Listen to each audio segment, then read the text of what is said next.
Baruch atah Yahweh Sebaot, Baruch atah Yahshua HaMashiach, bendito eres tú, Yahweh Dios nuestro, Rey del universo, Creador del cielo y de la tierra. Tú que nos brindas tus bendiciones constantemente, hoy compartimos la Parashá Vayehi, que es y vivió. Y vivió significa que Jacob vivió en la tierra de Egipto 17 años. ¿Y por qué comienza esta parashá por ese número tan importante para Jacob? Porque justamente fueron 17 años los que Jacob estuvo separado de su hijo, pensando que había sido muerto por las fieras, por las bestias. Y en realidad vivía y había logrado ser rey de Egipto. Por lo tanto, Dios lo premió, lo bendijo con 17 años en el final de su vida, de poder disfrutar de su familia en la abundancia y en la plenitud. Y eso nos muestra una importante enseñanza, que es que no es tan importante cómo empieza la historia, sino cómo termina. Los principios que son justos, los principios que son de bendición, siempre son difíciles, porque es cuando rompemos la clipa y después nos llega la bendición como premio, como mérito de haber conseguido esa bendición, de haber logrado ese mérito para poder recibir esa bendición. Jacob llegó a esos años de su vida y cumplió 147 años. Y llegáronse los días de Israel para morir. Y llamó a Yosef su hijo y le dijo: si he hallado ahora gracia en tus ojos, ruégote que pongas tu mano debajo de mi muslo, harás conmigo misericordia y verdad. Ruégote que no me entierres en Egipto. Mas cuando durmiere con mis padres, llévame fuera de Egipto, y me sepultarás en el sepulcro de ellos, en Macpela, donde están enterrados Isaac y Abraham. Y él respondió: yo haré como tú dices. Y él dijo: júramelo. Y él lo juró. Entonces Israel se inclinó sobre la cabecera de la cama. Ahí estaba hablando de la presencia divina, que es la que está a la cabecera de la persona que está en enfermedad, de la persona que está en situación de desencarnación, de perder este cuerpo y volver al estado de espíritu. Esta parashá tiene la conexión con Hebreos 11, 21 al 22 y Primera de Pedro 1, del 3 al 9 y Primera de Pedro 2, del 11 al 17, que más adelante vamos a leer. Ahora lo que quería compartirles era una parte de la bendición que da Jacob a sus 12 hijos, entre ellos a Judá. Y una cosa muy importante para recalcar es que Jacob a todos sus hijos no los bendice de la misma manera, sino que a muchos les dice que no tendrán privilegios por haber sido desobedientes o haber puesto en vergüenza o haber estado en relación con concubinas de Jacob. Por lo tanto, a Rubén, que era el primogénito, le dijo que él era la primera fortaleza, el principio, el vigor de él. Era el principal en dignidad, el principal en poder, pero no serás principal en nada por cuanto subiste al lecho de tu padre, porque se acostó con una de las concubinas de Jacob. Entonces te envileciste, le dice, subiendo a mi estrado. A Simeón y a Leví también los reprende en esa bendición. Les dice: armas de iniquidad son sus armas. En su secreto no entre mi alma, ni mi honra se junte con su compañía, porque eran viles, eran inicuos. ¿Por qué eran inicuos? Porque todo lo que hacían no ponían a Dios por delante de sus obras. En su furor mataron varón, en su voluntad arrancaron muro, hicieron cosas por ellos mismos para satisfacer sus impulsos.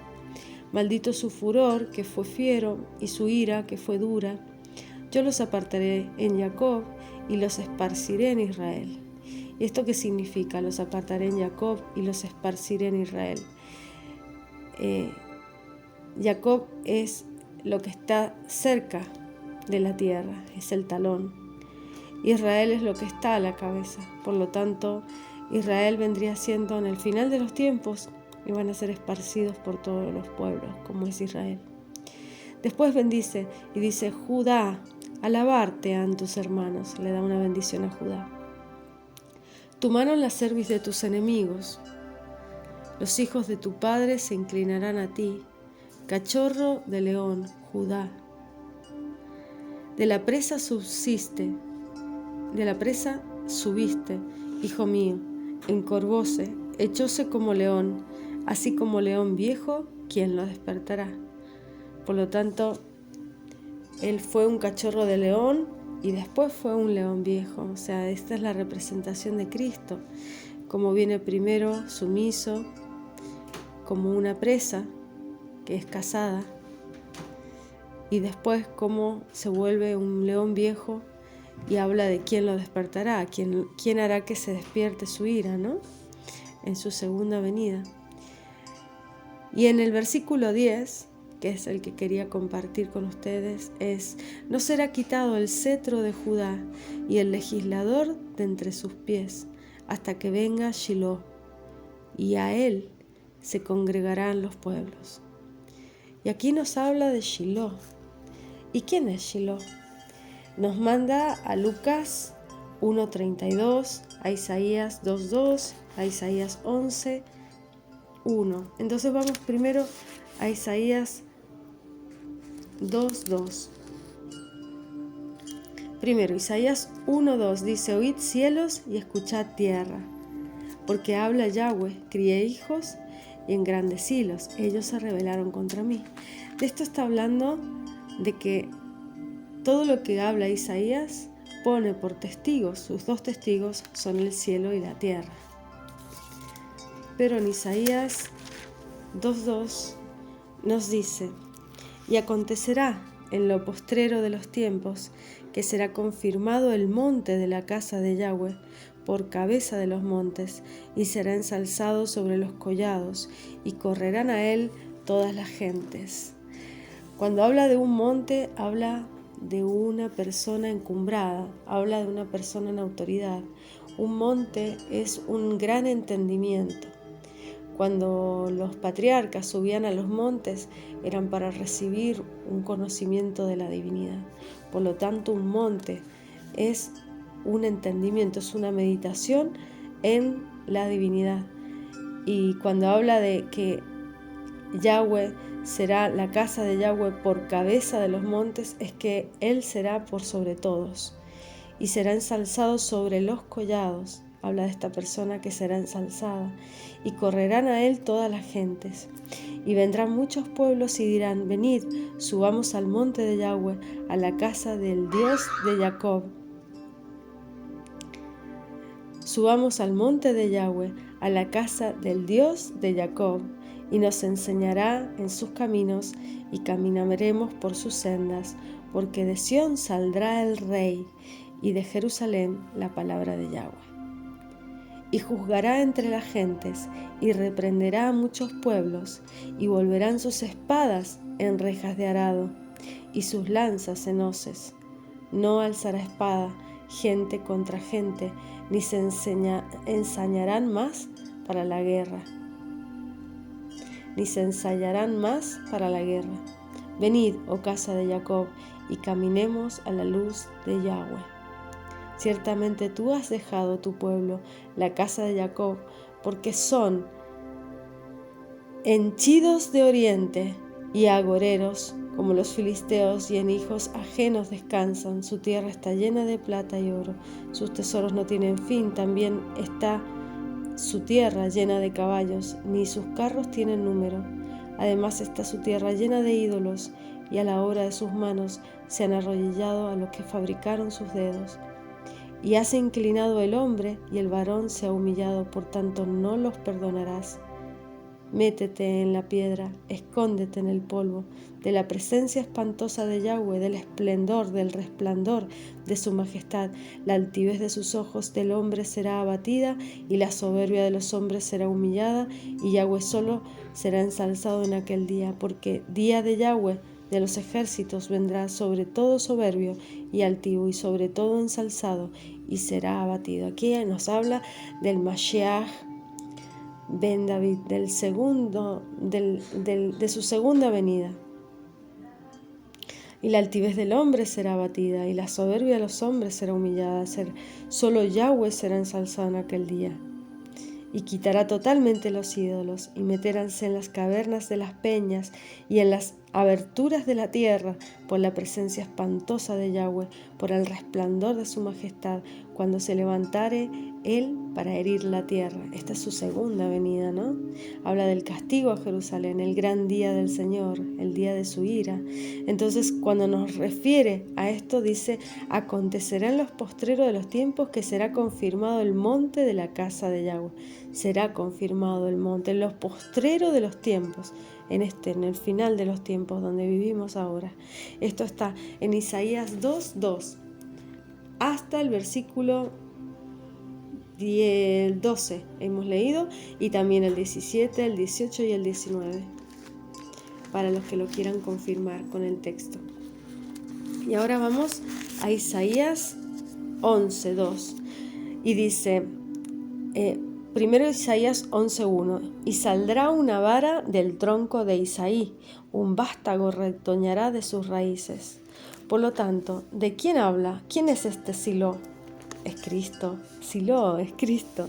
Y ya lo decía en Génesis, ya lo estaba diciendo Jacob, ya estaba profetizando sobre la venida de este Salvador, porque todos sabían el plan de Cristo, el plan de Dios para el mundo. Sabían que iba a ser a través de su sabiduría, de su palabra, que vendría en forma de hombre, porque el fin de la fe es la salvación, y la salvación es Yahshua, ya salva. Él es la salvación, es el que viene a salvarnos, por lo tanto es Shiloh. Y dice, y saldrá una vara del tronco de Isaí, un vástago, el que parece que no viene del mismo tronco, pero sin embargo surge desde sus raíces, retoñará de sus raíces, nos dice. ¿Quién era Isaí? Isaí era el padre de David, por lo tanto es antepasado de Yahshua, de Jesús, de Jesucristo. Y reposará sobre él el espíritu de Yahweh, 1, espíritu de sabiduría, 2, de inteligencia, 3, espíritu de consejo, 4, y de fortaleza, 5, espíritu de conocimiento, 6, y de temor de Yahweh, 7. Los 7 espíritus, la menorá, reposaba sobre él. Este es Yahshua HaMashiach, Jesús el Cristo, quien ha venido a redarguir al mundo de todas sus obras muertas, a que tengan arrepentimiento y vuelvan a la palabra verdadera. Y ahora pasamos a Lucas 1:32. Lucas 1:32, y nos dice: este será grande y será llamado Hijo del Altísimo, y le dará el Señor Dios el trono de David su padre, y reinará en la casa de Jacob por siempre, y de su reino no habrá fin. Entonces María dijo al ángel: ¿cómo será esto? Porque no conozco varón. Y respondiendo el ángel le dijo: el Espíritu Santo vendrá sobre ti, y la virtud del Altísimo, o sea, sus espíritus, la virtud, te hará sombra, por lo cual también lo santo que nacerá será llamado hijo de Dios. O sea, es hijo de una mujer, pero es hijo también de Dios. Por eso es Ben Adam, pero también es hijo de Dios. Y aquí, Elizabeth, tu parienta, también ella ha concebido un hijo, y en su vejez, y está en el 6º mes, a ella que es llamada la estéril, porque ninguna cosa es imposible para Yahweh. Entonces María dijo, he aquí la sierva del Señor. Todos los profetas dicen, he aquí, heme aquí. Cuando Dios los llama y dicen su nombre 2 veces, Abraham, Abraham, Jacob, Jacob, los llama, Israel. Entonces ellos dicen, heme aquí.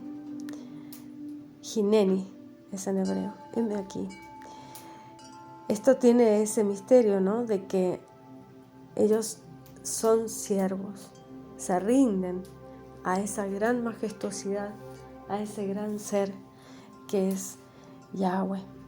Heme aquí, la sierva del Señor, hágase en mí conforme a tu palabra. Y el ángel partió de ella. Por lo tanto, ella creyó y hizo acto de arrepentimiento y de rendición, de obediencia. Heme aquí la sierva, se humilló. Heme aquí la sierva del Señor. Hágase a mí conforme a tu palabra. ¿Qué es lo que engendró? La palabra. Porque la palabra es lo que se hizo carne en María. Y esa palabra es Jesús, Yahshua HaMashiach. Este es Silo, este es el profetizado en esta parashá, Vayehi, desde el principio.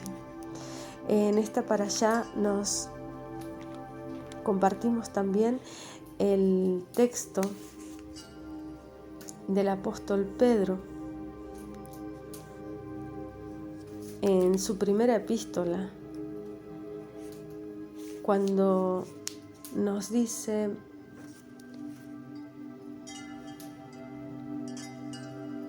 para que la prueba de vuestra fe, mucho más preciosa que el oro, el cual perece, bien que sea probado con fuego, sea hallada en alabanza, gloria y honra, como cuando Jesucristo fuera manifestado. Por lo tanto, la prueba de nuestra fe es más preciosa que el oro, pero también es probada por fuego. Nuestra fe, para ser tan preciosa como el oro, debe ser probada por la prueba, por la tribulación. Y es hallada en alabanza, gloria y honra, cuando Jesucristo fuera manifestado, al cual, no habiendo visto, le amáis, en el cual, creyendo, aunque al presente no lo veáis, os alegráis con gozo inefable y glorificado, obteniendo el fin de vuestra fe. ¿Cuál es el fin de vuestra fe? Que es la salvación de vuestras almas. Ese es el fin de nuestra fe, la salvación de nuestras almas. Y después nos manda a Segunda de Pedro,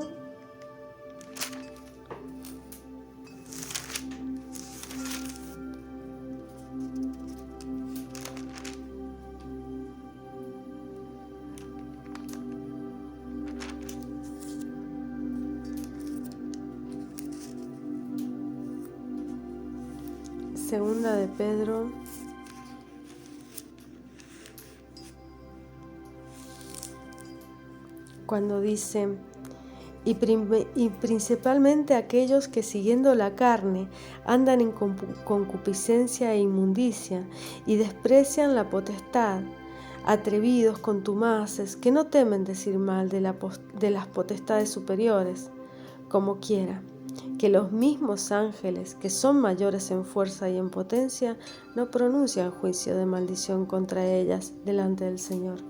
Mas esto, diciendo mal de las cosas que no entienden, como bestias brutas, que naturalmente son hechas para presa y destrucción, perecerán en su perdición. Ese será el destino de los inicuos, de los impíos, el día del Señor.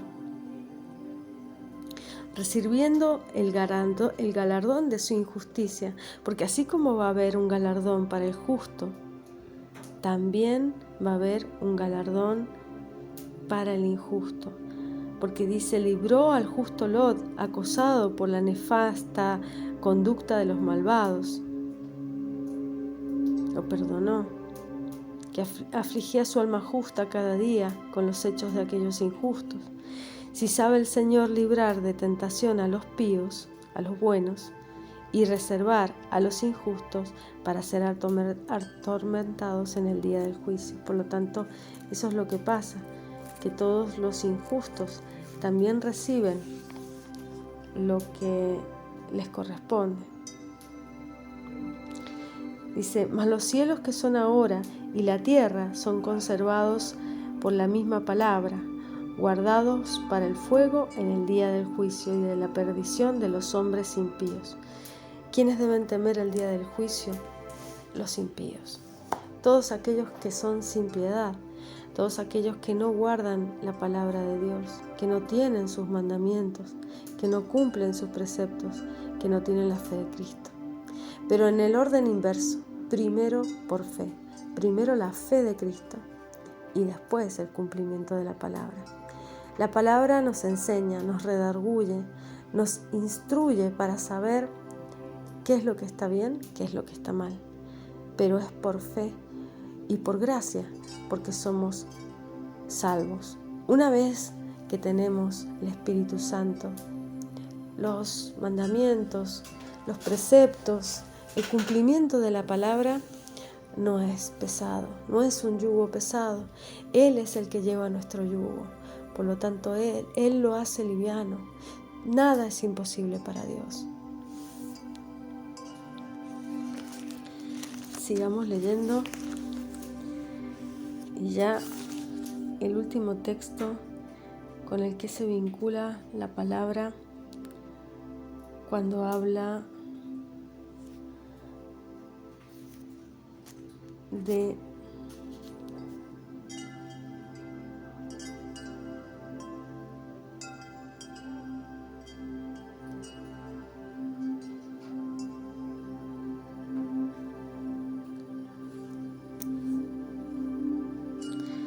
Y Jesús, después de que fue bautizado, subió luego del agua, y aquí los cielos le fueron abiertos, y vio al Espíritu de Yahweh que descendía como paloma, y venía sobre él. He aquí una voz de los cielos que decía, Este es mi Hijo amado, en el cual tengo contentamiento.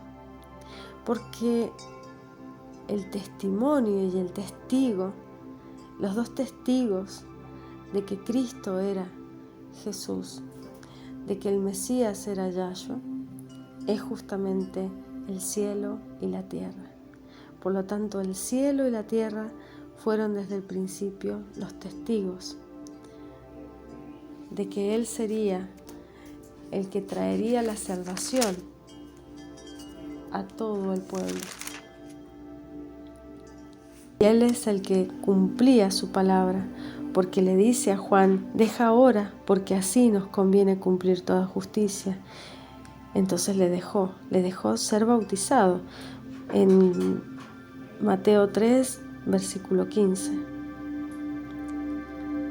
Él es el que nos manda el arrepentimiento, Él es el que nos manda el acercamiento de estos cielos, del reino de los cielos. Él es el que nos marca el camino que va hacia el Señor. Él es el que nos marca el camino hacia su Padre, a través de Él, a través de su entendimiento, de su comprensión. Esta para allá nos habla justamente de cómo José perdonó y cómo Jesús, Yahshua Mashiach, iba a perdonar a toda la humanidad. Cómo el perdón es curativo. Una de las emociones que a veces puede provocar la ansiedad o la depresión es el enfado, la ira, el enojo. ¿Por qué? La ira, el enojo, porque por la injusticia, porque creemos que nosotros somos los jueces, por el enfado de las ofensas, por agresiones recibidas por otros, el guardar rencor, el mantener vivo dentro de nosotros mismos esa gana de ajustar cuentas, de vengarnos. La primera persona que se perjudica en eso es uno mismo, ya que guardar rencor es como tomarse un vaso de veneno y esperar que el otro muera. Pero ¿cómo nos liberamos de esas ataduras, del rencor, de la venganza, de esas energías oscuras, de esas influencias negativas, esos intelectos de oscuridad? En esta lectura semanal en Vallejí leemos un poco sobre esta receta. Yosef tenía muchos motivos para estar enfadado con sus hermanos. ¿Por qué? Porque los hermanos lo vendieron, lo tiraron a un pozo, lo quisieron matar. Él se podría haber vengado de ellos en cuanto se le presentó la oportunidad. Y no era para menos, porque realmente lo odiaban desde que era niño. Lo vendieron, lo quisieron matar, pues lo vendieron como esclavo. Sufrió la soledad y el exilio, estar lejos de su familia, y mucha tristeza. Pero ya siendo virrey de Egipto, podía perfectamente vengarse. Lo único que lo detenía era no hacerle un disgusto a su padre, a Jacob. Por lo tanto, cuando su padre muere y lo bendice, él ya tenía la posibilidad perfecta para vengarse de sus hermanos. Y esto es lo que estos hermanos, temían tanto. Todos estos hermanos tenían tanto miedo de que Yosef se vengara porque estaba en condiciones de hacerlo. Y por eso quisieron negociar con él cómo iba a ser la relación de ahí en adelante. Pero Yosef tenía otra visión completamente diferente. Le dijo: no tengan miedo, no tengan miedo. Yosef dijo: ustedes pensaron en hacerme mal, pero Dios lo pensó para bien, para poder traer salvación a las multitudes. Esto es lo que decía Yosef. Fue para traer bendición, para dar de comer cuando había hambre en la tierra. Por lo tanto, no se trata de venganza, sino que él entendió que eso que había pasado era lo que tenía que pasar para que se cumpliera el plan que tenía Dios.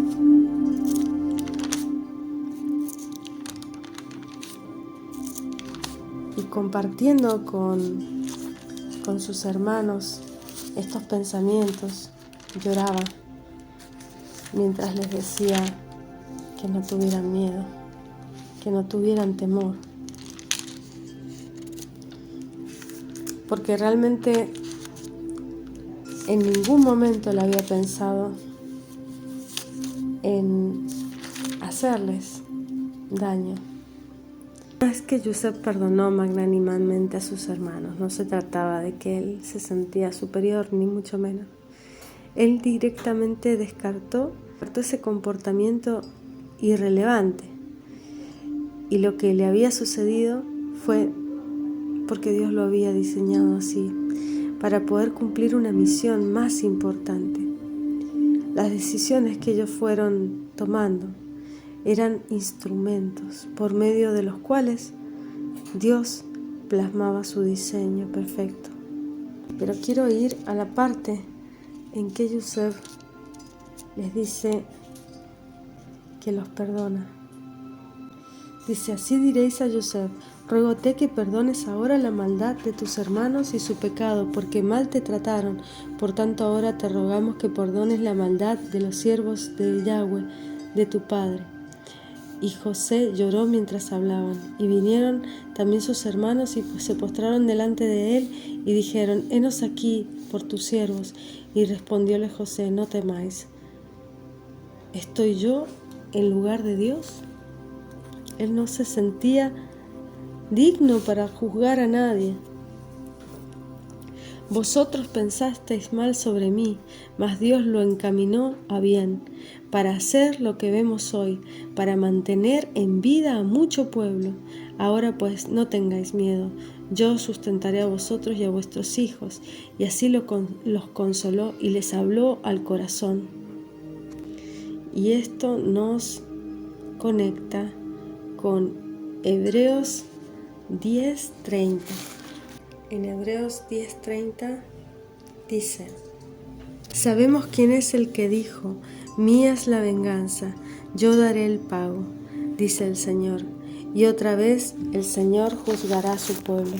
Horrenda cosa es caer en las manos del Dios vivo. ¿Y esto qué significa?